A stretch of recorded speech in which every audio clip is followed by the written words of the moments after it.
একটা বড় নরম আর সুন্দর বিড়াল ছিল, তার নাম ছিল টমি।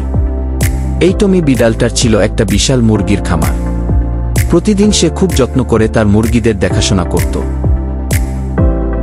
একদিন সকালে বিড়ালটা খাবার আনতে বের হয়েছিল মুরগিদের জন্য। হঠাৎ রাস্তার ধারে একটা ছোট্ট খরগোশ রাস্তা পার হওয়ার সময় গাড়ির সাথে ধাক্কা খেয়ে পড়ে গেল।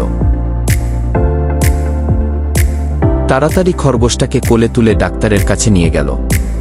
চিকিৎসার পরে খরগোশটা ধীরে ধীরে সুস্থ হল। সেই রাতে বিড়ালটা ঘরে ফিরে একটা মুরগি জবাই করে সুস্বাদু করে রান্না করল আর পরিপাটি হয়ে খেয়ে ফেলল। পরদিন সকালে বিড়ালটা কর্ণ নিয়ে এসে ফ্রাই করতে শুরু করল। গরম তেলে কর্ণগুলো চুরচুর শব্দে ফুলে উঠল। সে নিজেও খেল আর তার প্রিয় মুরগিদেরও খাওয়ালো। এরপর সে গেল তার সবজির বাগানে। সেখান থেকে টুক করে কিছু আলু তুলে আনল।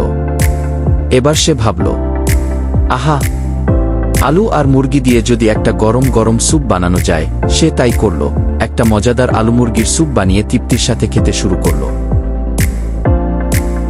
এভাবেই বিড়ালের দিনগুলো কেটে যায়, পশুদের ভালোবাসা, খাওয়া দাওয়া আর ছোট ছোট দুঃসাহসিক ঘটনা দিয়ে ভরা।